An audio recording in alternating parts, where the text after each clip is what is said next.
سلام، من سمانم، روانشناس. به کانال کتابخوانی با سمانه خوش آمدید. میخوایم اولین کتابی که با هم بخونیم مهارت‌های زندگی زناشویی باشه. این کتاب برای چه کسانی است؟ این کتاب برای زوج هاست، ازدواج کرده ها یا در شرف ازدواج، جوان یا پیر یا هر نوع ارتباطی که به شکلی زوج مطرح است. ما آگاهانه تلاش کرده ایم که نمونه های متنوع زیادی از ارتباط را مطرح کنیم، چون باور داریم هر ارتباط جلوه‌ای درست و سالم از صمیمیت انسانی است. این کتاب برای تازه نامزدهایی است که در آغاز راه هستند و میخواهند مراحل ارتباطیشون رو شکل بدن. همچنین برای زوجهایی است که سالهای زیادی است با هم ازدواج کردن و میخواهند تغییر کنند و جنبه‌های خاص ارتباطشان را بهبود دهند.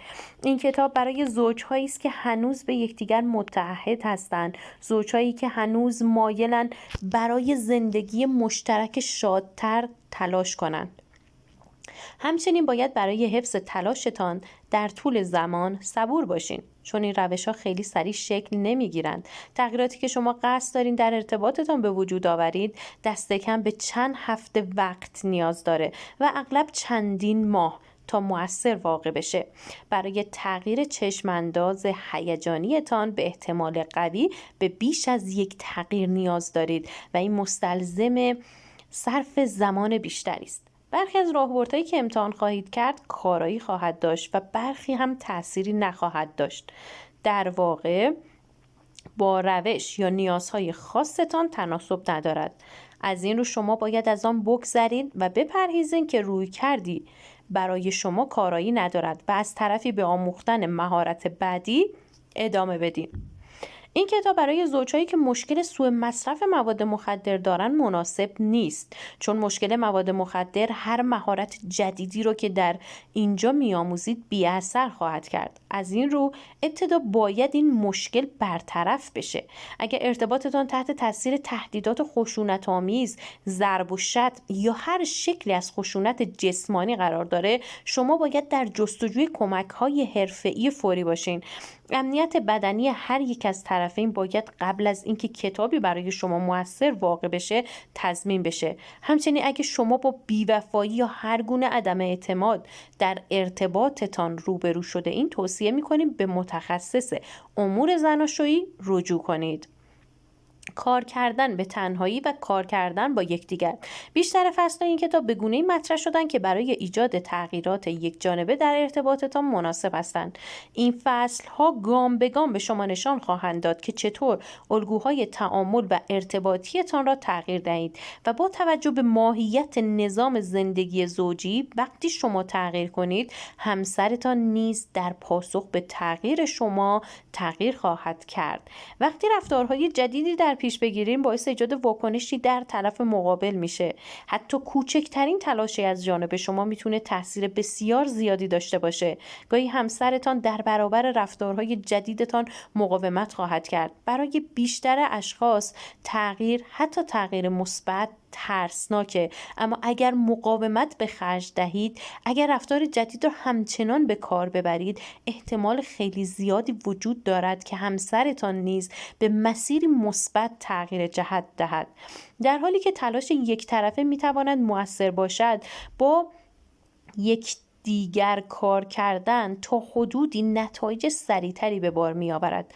هر دوی شما بر یک هدف تمرکز می کنید و هر دوی شما یکدیگر را مورد حمایت و تقویت قرار می دهید. هر دو احساس ارزشمند بودن می کنید و با دیدن تلاش های طرف مقابل احساس می کنید مهم و مورد توجه هستید. چطور از این کتاب استفاده کنید؟ مهارت های زندگی زناشویی به 4 بخش تقسیم می شوند. مهارت های اولیه، مهارت‌های پیشرفته، خشم و تعارض، درک و تغییر مشکلات موجود.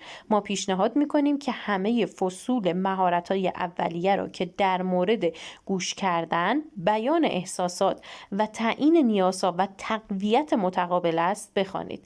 این مهارت‌ها پایه و اساسی برای صداقت و روراستی رشد یافته و حمایت متقابل مهیا می‌کنند. با استفاده از فصول مربوط به مهارت‌های پیشرفته، شما می‌توانید شروع به انتخاب کنید. اگر با ارتباطات آسیبزا و قضاوتی مشکل دارید، پس خواندن فصل ارتباط شفاف مهم است. اگر می‌بینید که درباره احساسات و انگیزه‌های همسرتان فرضیه می‌بافید یا خطاهای او را بزرگ نمایی می‌کنید، مطالعه فصل مربوط به تحریف‌های شناختی می‌تواند زمینه‌ای برای شناخت الگوهای مخرب فکری و روشی برای تغییر آنها فراهم کند. فصول مربوط به مذاکره و حل مشکل، آموزش گام به گام را برای رویایی با تعارض و مهارت‌های حل مشکل مهیا می‌کند. بخش مربوط به خشم و تعارض کمکی ویژه در خصوص سنجش و تغییر راهبردهای ناسازگار و واکنش مناسب در قبال خشم خودتان و خشم همسرتان ارائه می‌دهد. مهارتی حیاتی برای اینکه از افزایش زد و خورد و دعوا جلوگیری کنید. بخش آخر درباره درک و تغییر مشکلات موجود است که بینشی عمیق‌تر در مورد سازوکارهای صمیمیت می‌دهد. فصل مربوط به تعیین طرحواره‌ها درباره همسرتان به شما نشان می‌دهد که چطور تصاویری منفی را که شکل داده اید و تأثیرشان را در رفتارتان تشخیص دهید. همچنین به شما کمک می‌کند باورهای خود را درباره همسرتان دوباره بررسی کنید و آنها را متعادل سازید. فصل مربوط به نوارهای قدیمی توضیح می‌دهد که چطور احساسات و واکنش‌های ارتباطی شما با والدینتان می‌تواند به همسرتان انتقال پیدا کند. این فصل راهکارهایی به شما می‌دهد که وقتی چنین شرایطی پیش آمد بتوانید آنها را تشخیص دهید. فصل مربوط به رویارویی با دفاع‌هایتان توضیح می‌دهد که چطور اجتناب، انکار و برون ریزی به شما کمک می کند از برخی دردها و ناراحتی های اجتناب ناپذیر صمیمیت رها شوید. اما همچنین باعث کناره‌گیری شدید نیز می شوند. دفاعها اعتیادآور هستند. از این رو این فصل به شما کمک می کند برنامه بهبود خودتان را پیاده کنید. فصول مربوط به معرفی و مداخله در نظام زوج بودنتان به شما کمک می کند الگوهای چرخشی معیوبی را که شما را به همان تعارض‌های قدیمی برمیگرداند متوقف کنید. شما فرصت خواهید داشت نظام خاص خودتان را ترسیم کنید و آن را در شرایطی قرار بدهید که راحت‌تر بتوانید تغییر کند. فصل مربوط به انتظارات و قواعد به شما کمک می‌کند قواعد و انتظارات ناآگاهانه ای را که در واکنش هایتان در برابر همسرتان تأثیر می‌گذارد تشخیص دهید. فصل آخر مربوط به ساخت و شکل دهی پذیرش و تعهد است. این فصل ابزارهای جدیدی را مطرح می کند که می توانید با استفاده از آنها پذیرش عمیق به دست آورید و از همه توقعاتی که همسرتان باید طوری دیگر باشد رها شوید. جدول مشکلات، فهرست مطالب کتاب و خلاصه‌ای که در بالا مطرح شد به شما در انتخاب مبحث مورد نظرتان کمک می‌کند.